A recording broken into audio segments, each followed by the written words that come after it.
kalian tak tahu daripada makanan kalian yang mana ada berkat. Maka sebab itu dijilat supaya makanan, sisa-sisa makanan yang ada pada jari jemari juga diambil. Mana tahu kalau keberkatannya ada di situ.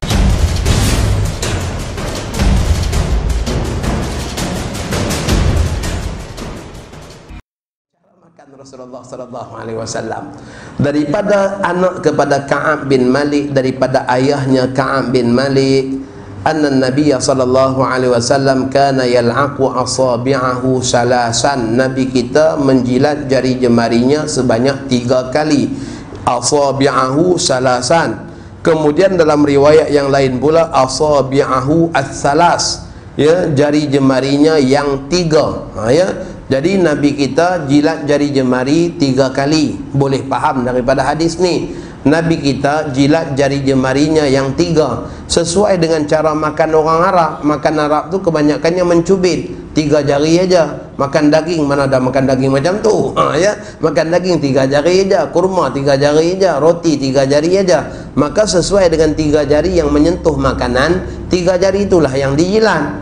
Bagi kita pula, disebabkan kita makan dengan 5 jari, maka sunatnya menjilat 5 jari. Sebab tujuan Nabi kita menjilat itu jelas. Dalam hadis yang lain Nabi kita kata, innakum la tadruna min ayyi ta'amin barakah. Kalian tak tahu daripada makanan kalian yang mana ada berkat.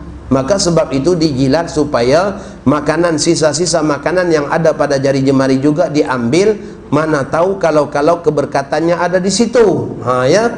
Maka Nabi kita adalah seorang yang yu'azzimun ni'mah wa indaqat. Nabi kita seorang yang sangat menghargai nikmat Allah walaupun kecil. Ya, jelas sekali, hanya dengan sisa makanan yang ada di tangan je. Kalau kita mungkin kita basuh aja, tapi Nabi kita, ya, menjilat sehingga habis daripada tangan baginda, ya, sisa-sisa makanan tadi. Bahkan, ya, pengkajian sains moden pun dapatnya mengesahkan perbuatan itu sangat baik untuk kesihatan usus kita dan juga pencernaan makanan yang kita makan. Baik, hadis yang berikutnya daripada Abi Juhaifah, katanya bahawa baginda sallallahu alaihi wasallam mengatakan, adapun saya, aku tidak akan makan sambil bersandar. Ulama mengatakan makan sambil bersandar hukumnya makruh. Sandar yang macam mana? Sandar pada bantal yang dalam, ya, julus Arabi tadi. Ya, adapun duduk di cushion kursi macam ni tak apa. Yang tak boleh tu sandar seperti, ya, duduknya di restoran-restoran Arab sambil makan sambil sandar, tu hukumnya makruh. Sandar yang sedemikian. Baik, berikutnya daripada Sayyidina Anas bin Malik radhiyallahu taala anhu bahawa dikatakan utiya Rasulullah sallallahu alaihi wasallam bitamrin faraaituhu ya'kulu wa huwa muq'in minal ju'. Kata Sayyidina Anas, pernah Rasulullah SAW dihidangkan dengan buah tamar. Aku melihat baginda makan sambil duduk dengan betis ditegakkan kerana lapar. Maksudnya duduk seperti qa'datal abdi, duduk di atas kaki kiri, tegakkan kaki kanan. Ya, itu juga cara duduknya Rasulullah SAW ketika makan. Baik, jenis roti Rasulullah sallallahu alaihi wasallam, tak ada manusia tuan-tuan yang akan diceritakan tentang riwayat hidupnya lebih banyak seperti mana diceritakan tentang kekasih kita Nabi Muhammad. Lihatlah bagaimana cinta dan sayangnya para sahabat, sehingga masing-masing daripada mereka bercerita tentang, ya, susuk tubuh baginda dan seluruh aspek kehidupan baginda, supaya umat juga dapat kenal baginda sebagaimana yang mereka kenal, supaya umat juga dapat tumpah rasa cinta, rindu dan sayang pada baginda sebagaimana mereka tumpah rindu dan sayang, sehingga dalam segenap aspek kehidupan mereka, apa juga yang mereka buat, mereka akan ingat baginda Nabi. Ya, menggigit roti aja mereka kenangkan kekasih mereka Nabi Muhammad. Tengok batu aja mereka ingat Nabi Muhammad. Tengok Kaabah aja mereka ingat. Ya, peristiwa ya, pertukaran kiblat, Masya Allah, tiap-tiap daripada apa yang mereka tengok, tak pernah lepas ingatan mereka daripada kekasih mereka. Sebab itulah hidup mereka Allah berkat, penuh dengan kasih sayang daripada Allah. Daripada Sayyidah Aisyah radhiyallahu taala anha, annaha qalat ma syabi'a alu Muhammadin min khubdhi sya'iri yawmaini mutatabi'aini hatta qubida Rasulullah sallallahu alaihi wasallam. Keluarga Rasulullah sallallahu alaihi wasallam tidak pernah makan roti gandum yang paling rendah mutunya sehingga kenyang selama 2 hari berturut-turut sehingga baginda wafat. Masya Allah. Ni kalau kita nak didik anak-anak kita, sesekali singgah gerai biasa-biasa, makan di jalanan, sesekali ya hantar kem-kem, makan dalam talam, supaya dia ada rasa kebersamaan dengan orang lain. Ini Masya Allah, makan hanya dalam pinggan dia aja, dia tak pernah rasa makan air tangan orang lain. Maka akhirnya dia jadi manusia yang bebal, jadi orang yang ya pentingkan diri sendiri, tak pernah fikir hal orang lain. Tapi dia bila dia belajar berkongsi makan di talam, bila dia belajar makannya ya makanan yang biasa-biasa aja. Masya Allah, kami duduk sekolah pondok dulu tuan-tuan, kadang-kadang sebabnya tok gurunya garang mengaji dengan Tuan Guru Haji Yahya Junaid dulu, kena tepat pada waktu, balik daripada Batu 16 dah lewat, masak nasi aja, ikan tamban letak atas tudung aja, tudung periuk aja tuan-tuan, dengan panas tudung periuk tu aja ikan tamban tu masak. Masya Allah ya, langsung makan macam tu aja ya. Tapi alhamdulillah ya, tak mati pun ya. Sekarang ni boleh mengajar tuan-tuan lagi ya. Jadi itu ya, makanan yang biasa-biasa kita kena ajar anak-anak kita. Jangan atur kejap Kentucky, kejap pizza, kejap itu, kejap restoran tu yang mahal-mahal aja, ajak singgah kedai jalanan. Itu bukan kita punya ni ya, bukan kita punya kelas. Takut nanti seperti Allah bagi tuan-tuan nikmat, kalau Allah tarik saat kita susah, anak dah biasa dengan yang mewah-mewah, maka pada ketika itu sukar untuk meneruskan kehidupan. Ya. Jadi Rasulullah sallallahu alaihi wasallam ni ya, kehidupan Nabi kita, walaupun Nabi kita ketua negara, tapi hidupnya sangat simple. Dan perlu kita ingat bila kita baca bab kehidupan Nabi kita yang miskin dan susah ya, beberapa perkara perlu kita ingat. Yang pertama, ulama mengatakan ia bukan menunjukkan mulianya miskin ya. Jangan buat alasan tak apalah kita miskin, Nabi pun miskin. Jangan ya. Sebab apa? Perjuangan Rasulullah SAW sentiasa didokongi oleh orang-orang kaya. Nabi kita nak keluar berperang, yang bantu ialah orang-orang kaya yang keluarkan dana ya, untuk peperangan, untuk perjuangan. Jadi bukannya menunjukkan mulianya miskin ya. Walaupun memang orang miskin tu dia ada rayah dia sendiri, dia ada panji-panji dia sendiri pada hari kiamat. Itu kemuliaan yang Allah bagi di hari kiamat. Disebabkan apa? Peluang dia untuk balas balik kebaikan orang yang pernah buat baik dengan dia ya. Lahum rayatun yaumal qiyamah, bagi mereka itu ada rayah pada hari kiamat, adalah peluang untuk bagi syafaat pada orang yang bantu mereka dalam hidup di dunia. Tapi bukan maksudnya mulianya miskin, tidak.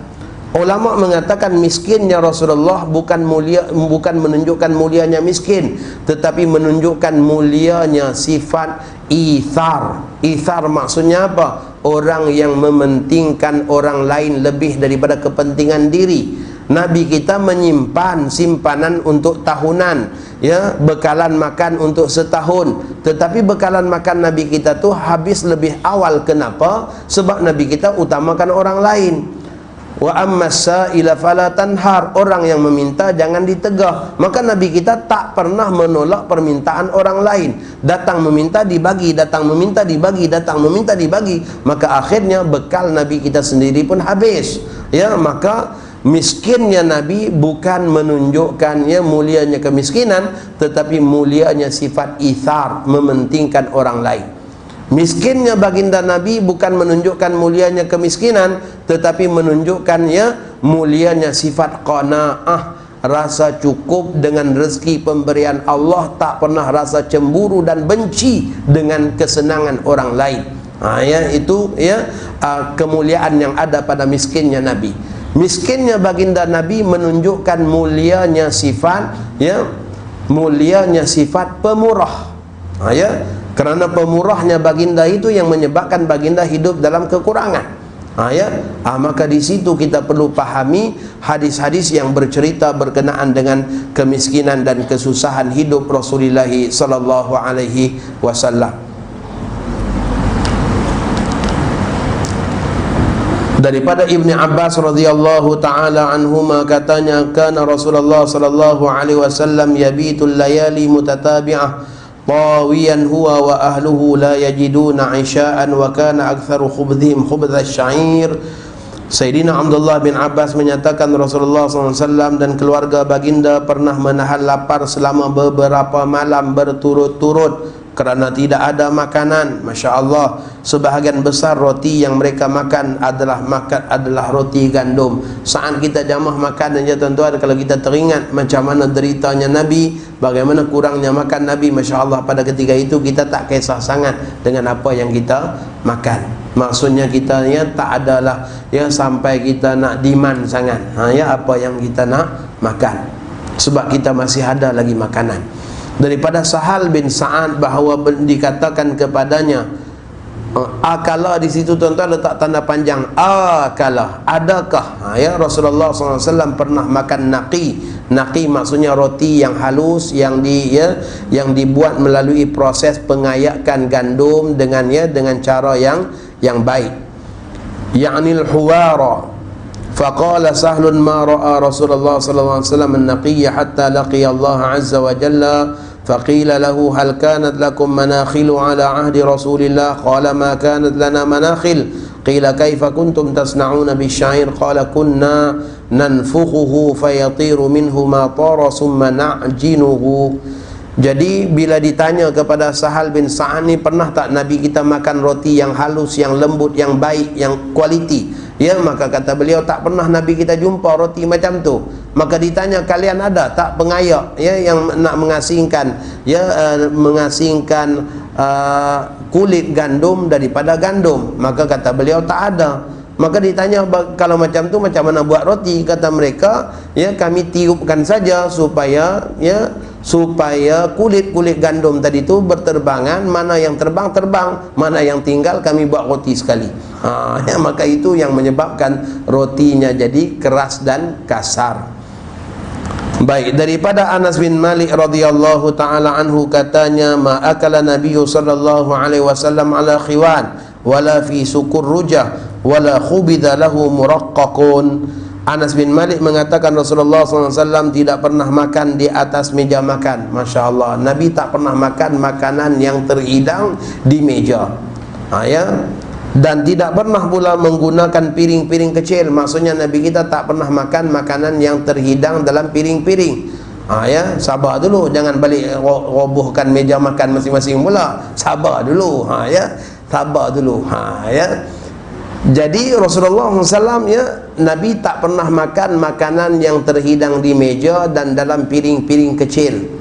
Cuma kita perlu tahu di kalangan sahabat, orang pertama yang makan dengan cara yang sedemikian di kalangan Khulafa Ar-Rashidin ialah Sayyidina Umar Al-Khattab. Ketika mana Sayyidina Umar Al-Khattab datang ke Syam, yang mana orang-orang Syam mereka telah lama dijajah oleh bangsa Rom, maka adat dan kebiasaan makanan orang-orang Rom ialah mereka makan terhidang di meja, duduk di kursi, dalam pinggan dan piring. Maka pada ketika itu saat datangnya Sayyidina Umar ke Syam, maka dihidangkan makanan dengan ya cara tersebut. Maka Umar duduk untuk makan sekali bersama dengan ya hadirin yang ada. Maka ulama mengatakan makan hidang yang di meja dan juga dalam piring-piring ya dikatakan adalah ya sebahagian daripada apa yang ditinggalkan sebagai sunnah Khulafa Ar-Rashidin.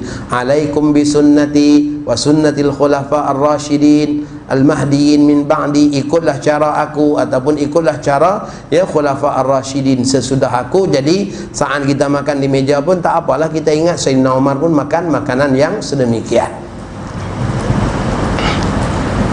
Selamat meja kat rumah. Baginda sallallahu alaihi wasallam tidak pernah dihidangkan dengan roti yang dihaluskan, maksudnya roti yang baik kualitinya. Maka perawi hadis berkata, aku bertanya kepada Qatadah, lalu di manakah mereka makan? Kalaulah ya di meja tak dimakan, dalam piring kecil tak dimakan, jadi makanan tu letak atas apa? Maka dikatakan ala hadhihi sufari, makan di atas sufrah. Sufrah itu tuan-tuan bahasanya daripada safar. Safar maksudnya orang yang musafir. Sufrah ialah kain untuk orang musafir. Orang bermusafir, sebelum dia musafir, dia bentangkan kain, diletakkan bekal makan, lalu diikat macam bunjut. Kain itulah nama sufrah. Saat dia singgah di mana-mana tempat, dia nak singgah makan, maka dibuka dan dibentangkan, itu jadi sufrah. Kita hari ini seperah, tak tahu pun rupa-rupanya kain itu kain musafir.